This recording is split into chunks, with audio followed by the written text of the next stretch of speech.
We all agreed not to do gifts this year, my mom said, as my brother's kids unwrapped iPhones, a $3,000 gaming PC, and VIP concert tickets.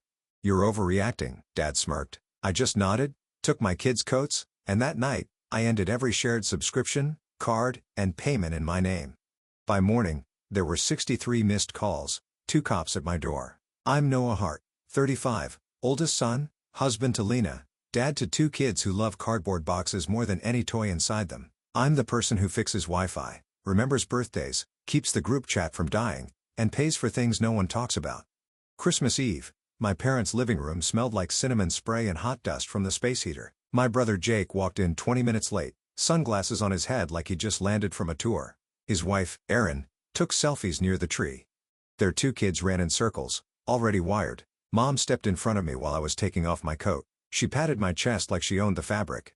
We all agreed not to do gifts this year, she said, low but crisp. It's been a hard season for everyone. Don't make a scene. I blinked. I didn't bring anything. Good, Dad added from the recliner. He didn't look up. No pressure. We're focusing on time together. Lena squeezed my hand. Our kids carried in a tin of cookies they'd decorated themselves, blobs of icing, and too many red sprinkles. I felt okay. Relieved, even. No gifts meant no scoreboard. Then Erin clapped. Presents, she sang, like a game show host. Jake winked at the kids. Special exception, he said. From Santa. Mom didn't say a word to stop it. She moved a throw pillow instead. Like that mattered more. Their son tore into a square box. iPhone. Newest one. He shouted like he'd seen God. Their daughter peeled back paper on a stack of VIP tickets. 3 nights. Front row. A pop star with glitter tattoos my kid had drawings of on her notebook. The big box went last. Gaming PC with lights like a nightclub. A card taped on top. For school, too. The room erupted. Dad actually stood up for that one, hands behind his back, nodding the way he does at car dealerships. Mom pressed a hand to her heart. Oh, Jake. But we said. She was smiling when she said it. Jake shrugged. It's Christmas. He looked at me like it was a punchline. My son glanced at his little sister, at the cookies they'd made. He studied the iPhone box like it was a planet. He said, too bright. We can play with the box after, right? My daughter held a cookie tin close to her chest. Her lip did that stubborn wobble she hates everyone seeing. I heard my voice come out flat. So the no gifts rule was. Mom tilted her head. No one said you couldn't bring something small. Her eyes slid down my sweater like I'd failed a dress code. Besides, Jacob pays for so much during the year. Let him have his moment. Erin laughed. Don't be dramatic, Noah. You know how sensitive you get. Dad smirked without meeting my eyes. You're overreacting. I looked at my kids. Lena looked at me. For a second, the room was all vacuum noise. I wasn't about to cry in front of them. I wasn't going to argue over wrapping paper and rules that only applied to me. Coats, I said quietly to my 2. I kept my face neutral, like this was a normal thing to do. I helped my daughter slide her arm into the sleeve. My son put the cookies back in the tin, careful, like they were fragile glass. Mom stepped forward. You're not leaving. Don't be silly. Jake's grin stretched. Man, come on. Stay, it's not that deep. I opened the front door. Cold air cut through the fake cinnamon. Merry Christmas, I said. I didn't slam the door. Didn't make a speech. Just walked out with my family, down the steps, into the frost that felt like truth. You don't start a night like that from zero. You build toward it with 1,000 small sure, I can cover it. I grew up in a house where money was a mood. When Dad was happy, bills took care of themselves. When he wasn't, a light left on was a personal attack. Mom's love came with math. We did so much for you, she'd say, and then hand me an invoice disguised as a memory. Jake was the golden kid. Loud, charming, surfed on luck like it was a skill. When teachers called home about his energy, Mom called him gifted. When I brought home honor roll, she said, of course, and told me to keep quiet so Jake could focus. At 17, I got a job washing dishes at a diner. Jake used the car I saved for because his gas money situation was complicated. I co-signed a student card at 19 so he could build credit. He built it like a bonfire. Late fees, cash advances, then tears when Mom found the statement. You 2 figure it out, she said, passing the bill. I figured it out. I always did. Fast forward. I married Lena. We rented a small 2-bedroom with a squeaky window. Our kids shared a room and thought it was camping. I worked IT for a medical group. Lena taught kindergarten, came home with glitter stuck to her neck like medals. We lived within our means and sometimes under them. I tracked subscriptions, juggled due dates, Packed lunches, made lists. My paycheck wasn't glamorous, but it was clean. Every dollar had a job. The family group chat had other plans. Mom, Netflix acting weird. Noah, can you check? Dad, ESPN Plus login again. Jake, bro, can you add me to your Amazon? Aaron's card is being weird. Being weird meant maxed. I added them. It was easier than the fight. 30 here, 12 there, 90 once a year. A steady drip until the bucket was full. Jake's jobs changed with the seasons. Sales startups. A YouTube project. He had a blog phase where he wrote about grind culture from a couch I was paying the internet for. Invest in me, he said once. Serious. We're family. I did buy his kids' school shoes when Aaron texted me at 11 p.m. with emergency. The next morning Mom posted a Facebook memory about how proud she was of her boys. The likes went to Jake. When we bought a used minivan, Dad said, fancy. When Jake leased a truck bigger than our kitchen, Dad said, you only live once. When we skipped a beach trip to fix our leaking sink, Mom asked why we were so negative. 2 summers ago, Dad forgot property taxes. He called me like a telemarketer. Fast, friendly, urgent. Buddy, we could lose the house. I arranged a payment plan, sat with him at the kitchen table to set up autodraft. He nodded through instructions like a tourist. Mom made lemonade and told me I was a good son. A month later, she told a neighbor she managed the whole thing herself. When their internet went out, my phone lit up like a fire alarm. The TV is saying something about DHCP. I drove over. Lena watched our kids and texted, bring milk. I crawled behind the entertainment center, dust in my mouth, checking cables. Jake showed up mid-crisis with a six-pack. What's up, nerds? He said, opening one. Dad laughed like a game show audience. I fixed it. No one said thank you. Mom asked if I could stay to help Aaron pick rug colors. Every December, there was a new rule about gifts. No gifts this year, after Jake's third job switch. Only homemade, after Aaron's boutique closed. Secret Santa, $20 limit, after Dad's colonoscopy bills. And every year, someone broke it and it wasn't me. Aaron brought designer scarves she found on sale. Dad unveiled a grill that needed its own extension cord. Mom gave Jake just a little something that looked a lot like a watch ad. When I brought cookies and a framed photo of the grandkids, Mom called it thoughtful. Then she said, it's not about money. It always was. The small asks grew teeth. Jake sent me a request labeled Little League. Aaron texted, hey, can you pay the field trip this time? They won't let me sign up without a card, and mine is acting weird. Acting weird. My daughter missed a book fair because our envelope got lost at school. We hugged, and I told her we'd go to the library. That night, I approved a $240 request labeled uniforms. When I mentioned budgeting, Mom sighed. Noah, stop counting. It's Christmas. Don't be petty. Petty was the word for any boundary I tried to set. When I said, let's switch everyone off my Amazon. It's unsafe. Mom said, family shares. When I said, please don't hand out my logins. Dad said, it's not nuclear codes. I changed passwords, then changed them back after the phone calls. The path of least resistance was a trench I kept digging. 2 weeks before that Christmas, Jake posted a photo of his kids at a gaming store. Eyes shining. Big surprise is coming, he wrote. Aaron commented with a string of gift emojis. Mom heart reacted like she was on payroll. In the group chat, Mom wrote, no gifts this year, everyone. Times are tough. I wrote, got it. Dad reacted with a thumbs up. Aaron sent same, with a snowflake. Jake didn't say anything. Lena asked if I was okay with it. I am, I said. I was tired. I wanted quiet, hot cocoa, board games with missing pieces. We baked cookies with our kids and put them in a tin. They looked terrible. They tasted perfect. I slept fine. And then we walked into my parents' living room, and my son learned what an iPhone looks like when it's no gifts. He watched his cousin's hand wrap around a future he was told wasn't happening. My daughter hugged a tin of cookies and tried not to cry because crying makes grandma say dramatic. People think the worst part is the presents. It's not. It's the story around them. The way my family can bend any rule into a circle that fits around Jake like a halo. The way they look at me like I'm holding a ledger while they're holding love. Back in the car, our kids were quiet. Lena turned on the seat heaters, slow warmth under the cold. No one blamed me. No one said anything. That silence, polite, careful, was the loudest thing I'd ever heard. At home, I put the cookie tin on the counter. The sprinkles looked like someone had bled glitter.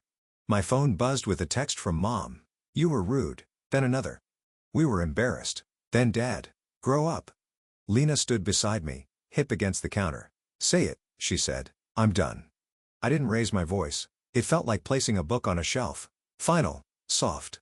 She nodded. Then do it. You don't flip a table in my world. You pull a thread and watch the tablecloth slide out clean. I opened the family group chat. My thumb hovered. Jake had sent a photo of his son holding the iPhone, 2 fingers up like a trophy. Christmas miracle, he'd captioned. Aaron had added. He deserves the best. I typed. Starting tonight, I'm ending every subscription, card, and payment in my name. Please update your own. You have 24 hours to download anything important. After that, my accounts are mine. I didn't press send. Not yet. Old habit. Show mom first. Ask permission without admitting it. Lena watched my hands. You don't need to explain, she said. You've explained for 10 years. I hit send. A small whoosh. Then I opened my bank app. My hands didn't shake. I scrolled through autopays. Netflix, family. HBO Max, family. ESPN Plus, Dad. Amazon Prime, everyone. Cloud storage, Jake.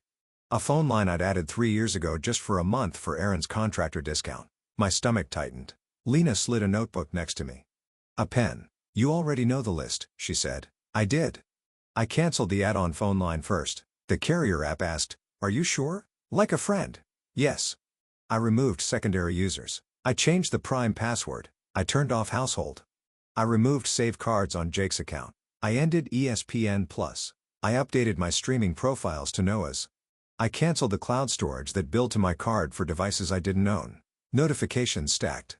You've made changes to your plan. Your payment method has been removed. Your account will expire on. Messages lit the group chat like a pinball machine. Jake. Dude. What are you doing? Mom. Noah. No. Dad. Put it back. Aaron. Are you serious right now? It's Christmas. Me, yes. It's unsafe to share accounts and cards. Handle your own. Jake. Wow. Power trip. Mom. We'll talk tomorrow. I turned off the chat's alerts. Not the group. Just the noise. Lena handed me hot tea. It smelled like mint and a clean page. At midnight, I logged into our joint card and removed Jake as an authorized user. I disabled one-touch ordering on Amazon.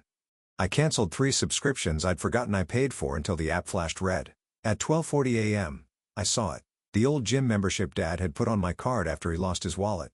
He'd never gone. I canceled it. The app asked if I wanted to leave a reason. I typed, no longer useful. I wasn't angry. Anger had been used up earlier, in the space between iPhone and don't be dramatic. This was something else. I felt like I was clicking seatbelts. At 1:12 a.m., Lena went to bed. She paused in the doorway. I'm proud of you, she said. My chest pulled tight in a good way, like a hug from the inside. At 1:30 a.m., I added fraud alerts to my cards, put travel notifications on our spring break plans, set up two-factor where it had been a prayer.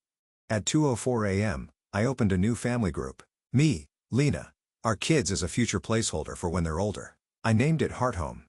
I sent one message. Movie night tomorrow. Popcorn. Your pick. My son's tablet dinged from the other room. He'd hear it in the smile. By 2:30 a.m., I was done. Not perfect, done. I slept. At 6:10 a.m., the doorbell rang. The peephole showed 2 uniforms and my parents on the porch like a bad sitcom crossover. Dad had his I'm reasonable face on. Mom clutched her robe like she'd been dragged from bed by injustice itself. I opened the door. Morning, one officer spoke. Voice calm. We got a call about a family dispute. Is everything okay here? Mom jumped in. He stole our services, she said, stabbing a finger at me. He locked us out of accounts, and her voice broke perfect on cue. We have grandkids who can't watch their shows. Dad added. He threatened us with money. I looked at the officer. I sent a message last night that I would stop paying for accounts I own. All logins and cards are in my name. There were no threats, just boundaries. The second officer glanced at Mom. Ma'am, this sounds like a civil matter. Mom's face shifted. He's unstable, she said. We're worried about the children. She tried to peer past me like my living room was a crime scene. Behind me, Lena stepped into view. Ponytail, sweatshirt, calm. Our kids are eating pancakes shaped like snowmen, she said. Would you like one? The first officer did a small smile, like he wasn't supposed to. We don't need pancakes. Dad tried another angle. Son, just turn it back on until after the holiday. No, I said. Jake's text popped up on my lock screen like a comic speech bubble. Put ESPN back or I swear. I flipped the phone over. Mom stared at me like I was a door I should be holding open.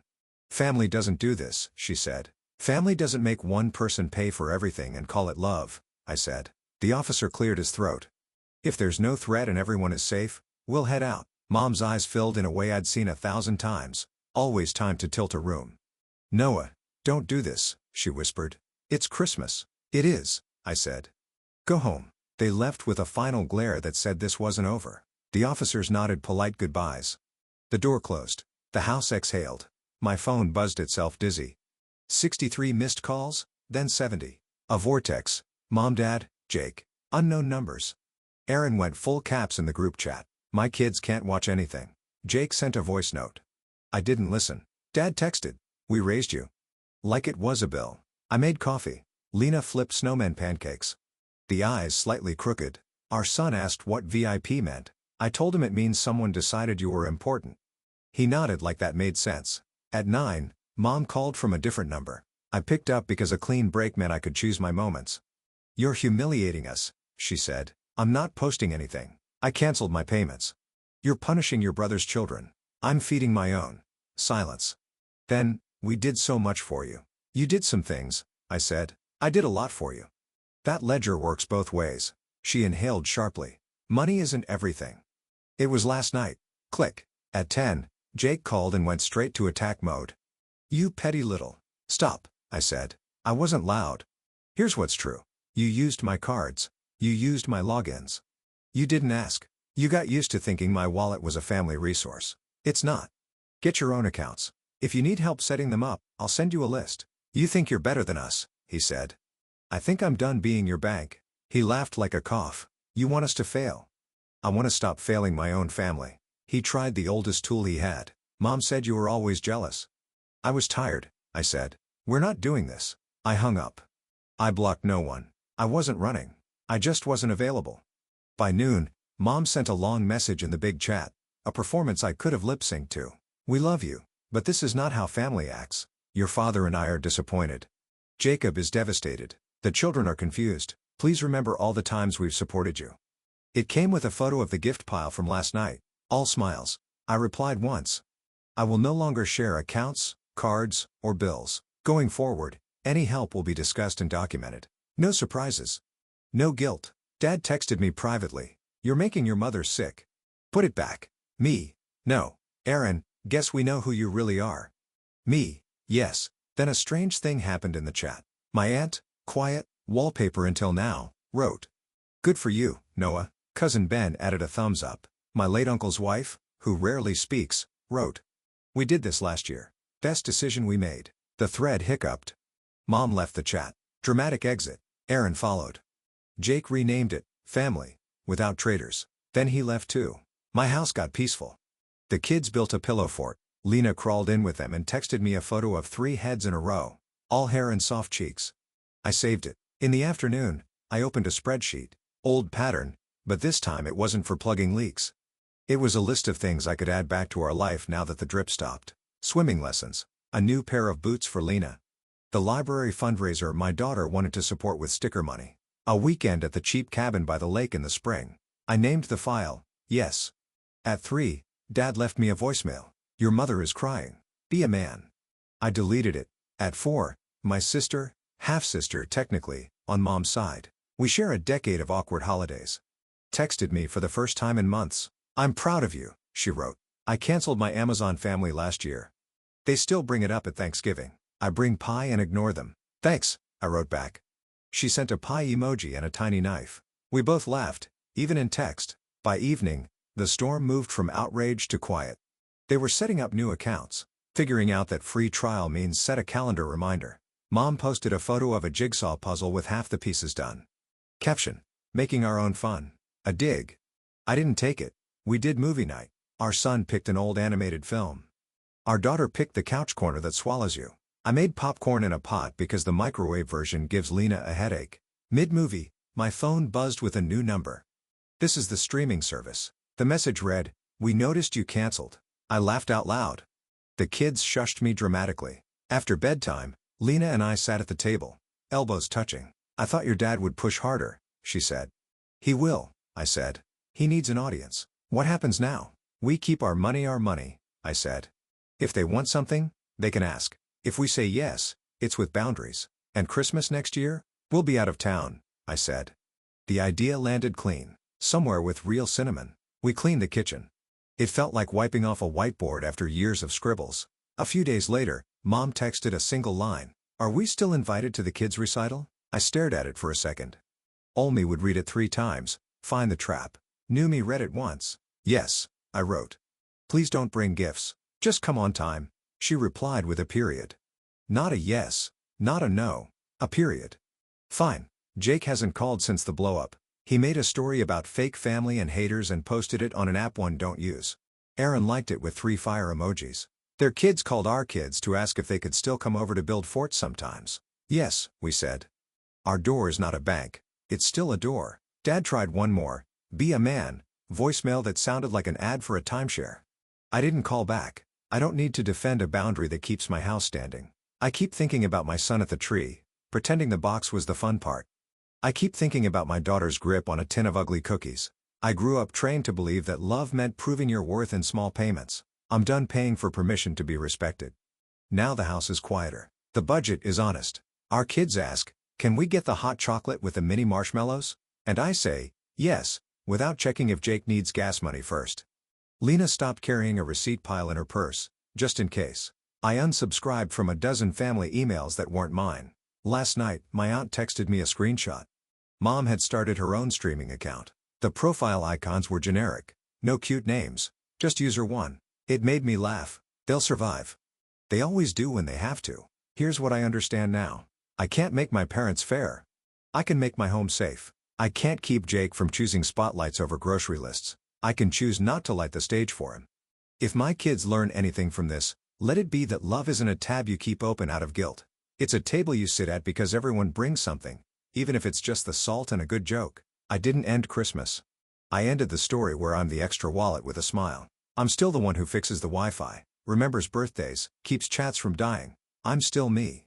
I'm just not their bank. No more shared cards. No more secret add-ons. No more acting weird when a card declines that isn't mine. If I help, it's clear, it's planned, it's mine to give. I'm not overreacting. I'm done being used. And that's the whole moral.